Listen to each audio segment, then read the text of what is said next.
कई सारे टेक्नोलॉजिकल और इंस्टीट्यूशनल रिफॉर्म भी लाए गए। हम लोगों ने क्रॉप्स के चैप्टर के बारे में डिस्कस कर रहे हैं, हम लोग एग्रीकल्चर चैप्टर के बारे में डिस्कस कर रहे हैं। तो एग्रीकल्चर के फील्ड में कई सारे टेक्निकल और इंस्टीट्यूशनल जो रिफॉर्म्स लाए गए हैं उनको भी हमें बहुत अच्छे से जानना होगा, और एग्जाम में इनसे रिलेटेड क्वेश्चन बने भी हैं। ध्यान रखेंगे, एक एक चीज को छोटे छोटे समझेंगे। डेप्थ में 1 या 2 बार इसके ऊपर क्वेश्चन बना है, लॉन्ग क्वेश्चन पूछा गया है सीधे सीधे, तो आपको वो सारे इनिशिएटिव्स को ध्यान रखना है, वो सारे इंस्टीट्यूशनल और टेक्नोलॉजिकल रिफॉर्म्स को ध्यान रखना है जो कहीं ना कहीं आपकी खेती को, आपके एग्रीकल्चर को बूस्ट करने में बहुत इंपॉर्टेंट रोल प्ले कर रहा है। ठीक है, वाइटल सेक्टर है। चलो शुरुआत करते हैं बच्चों। क्या लिखा? वाइटल। वाइटल मतलब होता है इंपॉर्टेंट, एक इंपॉर्टेंट सेक्टर है बच्चों। और एग्रीकल्चर एक क्रूशल रोल प्ले करता है। क्या लिखा हुआ? एग्रीकल्चर जो है क्रूशल रोल प्ले करता है। इंडिया की 60% population, making it essential for the many livelihood. कहीं ना कहीं एक बहुत बड़ा large number of people of India are depending upon the agriculture. आज भी स्टिल इंडिया की काफी बड़ी पॉपुलेशन एग्रीकल्चर पे बहुत ज्यादा डिपेंड करती है। अपनी जीविकोपार्जन के लिए, अपनी दिनचर्या को चलाने के लिए जो पैसा चाहिए होता है उनको कहां से मिल रहा होता है? काफी हद तक एग्रीकल्चर से मिल रहा होता है बच्चों। की रिफॉर्म्स क्या होते हैं और कौन कौन से ऐसे रिफॉर्म्स जो आपको मेजरली याद रखना है?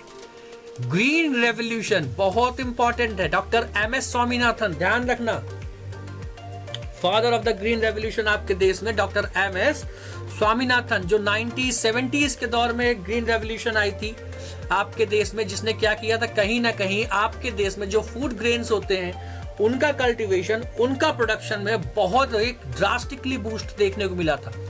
खास तौर पे जो आपका वीट होता है, जो आपका राइस होता है, उसके कल्टीवेशन में आपको एक ड्रास्टिक बूस्ट देखने को मिला था। कब? जब ग्रीन रेवोल्यूशन वगैरह आपके देश में आई थी।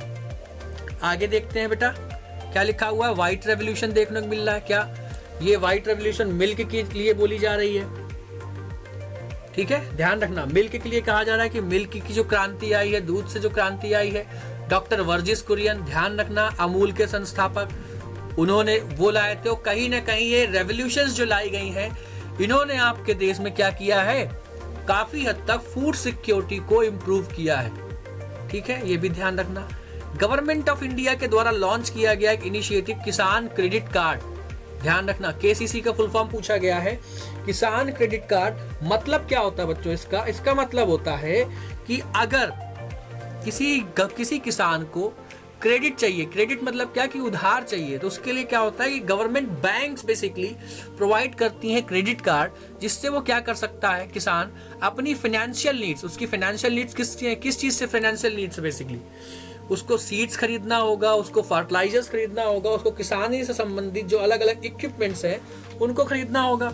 तो उन चीजों को पूरा करने के लिए गवर्नमेंट ने केसीसी लॉन्च किया, किसान क्रेडिट कार्ड। इसमें क्या होता है कि कुछ लिमिट प्रोवाइड होती है, कुछ पैसे की लिमिट प्रोवाइड होती है, जिससे किसान इजिली उधार चीजों को खरीद कर सकता है और धीरे धीरे उन चीज को वापस कर सकता है, उस पैसे को वापस कर सकता है। नेक्स्ट लिखा है बेटा पर्सनल एक्सीडेंट इंश्योरेंस स्कीम।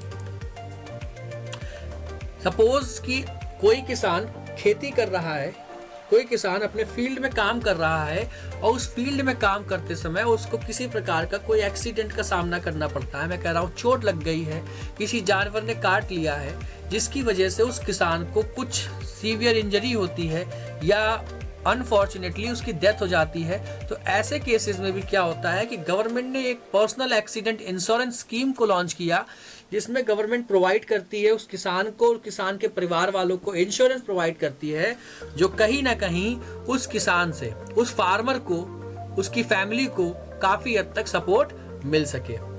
अलग अलग वेदर बुलेटिन चालू किए गए। वेदर बुलेटिन मतलब क्या कि अलग अलग न्यूज चैनल चालू किए गए, रेडियो पे ब्रॉडकास्ट करना चालू किया गया। क्या कि मौसम कब कैसा होगा, बारिश कब आएगी, कब किस समय पे आंधी चलेगी, कितनी बारिश होगी, कब तूफान आएगा, जिससे किसान क्या हो सके, जिससे हमारे जो फार्मर्स हैं, पीजेंट्स हैं, वो क्या हो सके, अवेयर हो सके, उनको जानकारी मिल सके। बच्चों, they got awareness about the weather as well. Educational programs को लॉन्च किया गया। गवर्नमेंट ऑफ इंडिया ने और स्टेट गवर्नमेंट ने, अलग अलग स्टेट्स गवर्नमेंट ने अपने स्टेट्स में और देश में क्या देखने को मिलता है, कई सारे टेलीविजन एंड रेडियो प्रोग्राम चालू किए गए, जिसमें किसानों को, जिसमें पीजेंट्स को हेल्प की जाने लगी।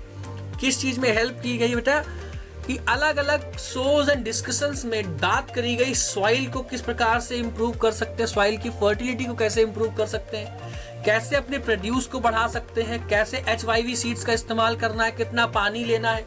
इन एजुकेशनल, जिस प्रकार से आपको शिक्षा दी जा रही है, किस लिए, ताकि आप भी उस चीज का इस्तेमाल कर सको इन द सेम मैनर। जो एग्रीकल्चरस्ट जो आपके होते हैं, जो किसान होते हैं, खेती बाड़ी कर रहे होते हैं, उनको भी अवेयरनेस देने के लिए क्या होता है, कई प्रकार के प्रोग्राम चलाए गए गवर्नमेंट्स के द्वारा। मिनिमम सपोर्ट प्राइस, इसका फुल फॉर्म पूछा गया बेटा, ध्यान रखना। MSP फुल फॉर्म क्या है, मिनिमम सपोर्ट प्राइस, ध्यान रखना बच्चों। मिनिमम सपोर्ट प्राइस आपके देश में लॉन्च किया गया, जिसका मतलब क्या होता है कि किसान, government set MSP to guarantee that farmers receive a fair price for their crops, reducing their vulnerability to the market। बेटा मैं कह रहा हूं कि कोई किसान है, कोई पीजेंट है, फार्मर है, कोई खेती बेचनी है, उसको अपनी फसल बेचनी है, और उसने अपनी फसल के दाम लगा दिए। मैं कह रहा हूं कि गवर्नमेंट ने कह दिया कि 1000 रुपए है, ठीक, मान लेते हैं, सपोज कर लेते हैं कि 1000 रुपए में आप उतना चीज बेच सकते हो, 1 कुंटल बेच सकते हो। तो गवर्नमेंट ने अगर ये कह दिया कि मिनिमम सपोर्ट प्राइस की इतना तो तुमको मिलेगा ही मिलेगा, कितना 1000 अगर आप कह रहे हो, तो इससे कम अगर आपको कहीं भी मिलता है तो ऐसा करो कि हमको आके बेच दो, हम आपको कम से कम 1000 रुपए तो इस चीज का देंगे ही देंगे।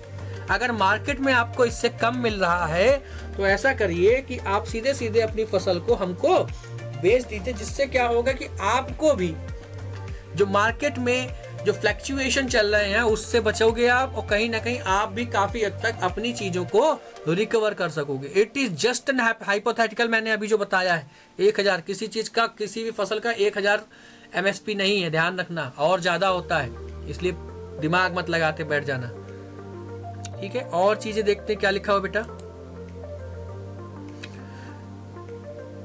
फेयर कंजम्पशन के बारे में बात करते हैं। फेयर कंजम्पशन मतलब क्या, लिखा हुआ है, remunerative procurement prices are established for the important crops, ensure farmers are fairly compensated for their hard work. वही चीज क्या कि MSP वगैरह डिसाइड कर दी गई, आपको आपकी फसल का इतना प्राइस तो मिनिमम मिलेगा ही मिलेगा, जिससे फार्मर्स जो है हमारे, वो जो मेहनत कर रहे हैं उनकी मेहनत का उनको कम से कम पैसा मिलना चाहिए, प्रॉफिट मिलना चाहिए, उस चीज के बारे में बात करी जा रही है। प्रोटेक्ट करना, क्या लिखा हुआ है, initiative to aim reduce the exploitation of the farmers by the middle man. जो आड़ती होते हैं, जो मिडिल मैन होते हैं, जो स्पेक्युलेटर्स होते हैं, इन लोगों से प्रोटेक्ट करने के लिए गवर्नमेंट समय समय पे कोई ना कोई लॉ बनाती रहती है, और ये सब चीजें ताकि अवॉइड की जा सके। और आज के समय में और ज्यादा इंप्रूवमेंट की जरूरत है, ऑनगोइंग रिफॉर्म की जरूरत बहुत ज्यादा है। क्या लिखा हुआ बच्चों, कंटिन्यूअस इंप्रूवमेंट। देखो नेसेसिटी जो है हर जगह बदलती रहती है।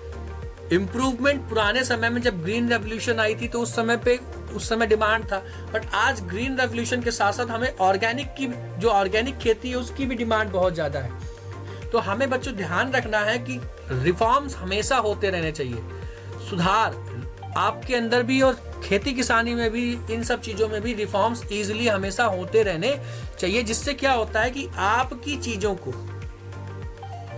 हर एक चीज को इम्प्रूव करने में बहुत ज्यादा मदद मिल रही होती है। और आज के समय में तो सस्टेनेबिलिटी एक बहुत बड़ा इश्यू है बेटा, ध्यान रखना, सस्टेनेबिलिटी एक बहुत बड़ा इश्यू है, ये भी ध्यान रखना बच्चों, ठीक है।